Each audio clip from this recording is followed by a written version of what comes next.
Llegamos a la séptima película de Star Trek, una aventura que marca un antes y un después, mezclando el antes y el después.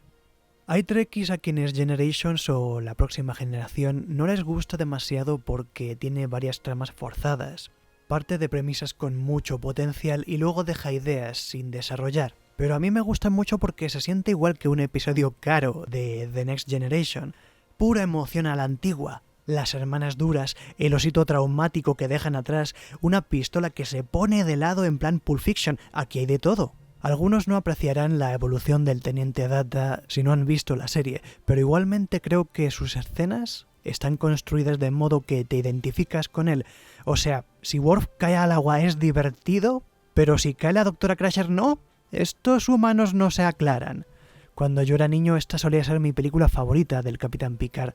También solía ser la única película de Picard, pero no importa, era mi favorita.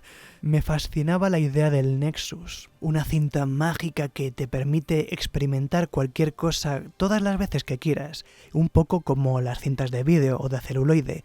Lo más brillante de la premisa es que está conectada con el tema que había hilado todas las películas anteriores, el paraíso perdido. Beyer cobra conciencia y reconoce al creador, Khan se siente abandonado por Kirk, la Enterprise desobedece a la flota estelar, antes había ballenas, volvamos con Dios, nos da pena jubilarnos.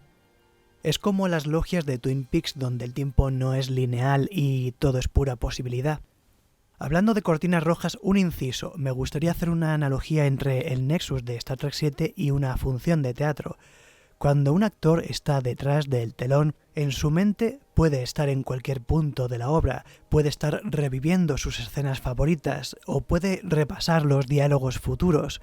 Sin embargo, en el momento en que el actor abandona ese paraíso y sale al escenario, su presencia concretará una sola posibilidad. Sus decisiones determinarán las siguientes, y esto permitirá que las consecuencias queden fijadas, para mal y para bien.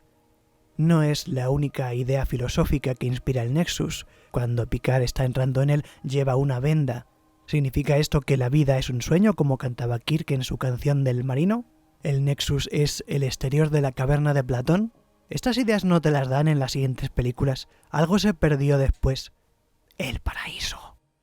Star Trek Generations representa el paraíso perdido de diversas maneras.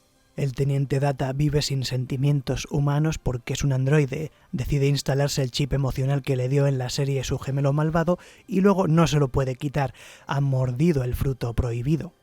Por su parte, Guinan y el Dr. Soran, Guppy Goldberg y Malcolm McDowell tenían un pie en el paraíso y los arrancaron de ahí. Guinan cae en una depresión grave de la que solo se recupera montando un bar y Soran se convierte en científico loco. Yo comprendo a Soran, no todos servimos para camarero. Malcolm McDowell da un buen villano y tiene algunas de las líneas más memorables de la saga fílmica. Sin embargo, para mí no termina de merecer estar entre los mejores villanos porque su voz, ya sea en inglés o en español, siempre me recuerda a otros personajes. Quizás sea porque son familia, pero la voz de McDowell me recuerda demasiado a la de Alexander Siddig de Espacio Profundo 9. Parece que se está empleando con el Dr. Bashir. Y en el doblaje español es casi lo mismo porque Camilo García también ha doblado al Capitán Picard, es todo muy doppelganger. Además, el guión no desarrolla a Soran todo lo que pudo haberlo hecho. Soran es casi una excusa para que Kirk vuelva a lucirse. En general, el guión no aguanta mucho escrutinio. La mitad de sus inconsistencias se resumen en invisible no implica intangible. Puedo entender que buena parte de la afición prefiera la octava película, la entrega más redonda, pero pese a su guión poco pulido, creo que Generations encontrará un nuevo valor entre los millennials. Los millennials crecimos en el cambio de siglo pensando que el futuro estaría colmado de oportunidades y 20 años después lo único bueno que nos queda son las bibliotecas públicas. Podemos comprender y apreciar Star Trek 7 como nadie.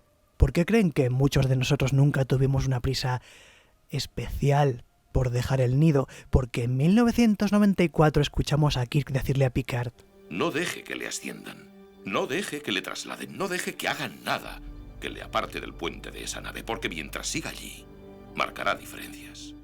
Picard se tomó ese consejo demasiado literal.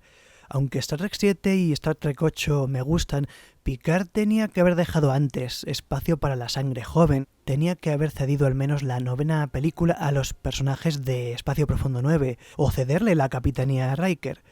A veces me pregunto si no hay tanto directivo desesperado aferrándose a su puesto y no dejando a su propia empresa crecer, porque en 1994 escucharon a Kirk decirle a Picard: no deje que le asciendan, no deje que le trasladen, no deje que hagan nada que le aparte del puente de esa nave, porque mientras siga allí, marcará diferencias. Es curioso, el mensaje que da la película al final es todo lo contrario. A veces la mejor manera de que un paraíso siga siendo un paraíso es abandonándolo por tu propio pie. Hay que saber cuándo abandonar un camino y William Shatner nunca lo supo, nunca dejó de presionar para regresar una y otra vez. Para mí con Star Trek pasa igual que con las películas del Agente 007 de Ian Fleming. El primer actor protagonista es el mejor y también el peor.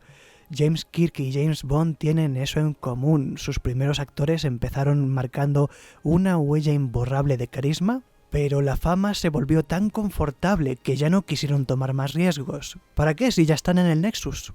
Gradualmente Patrick Stewart acabará cayendo en una trampa parecida, pero eso pasará después de la siguiente película, Primer Contacto.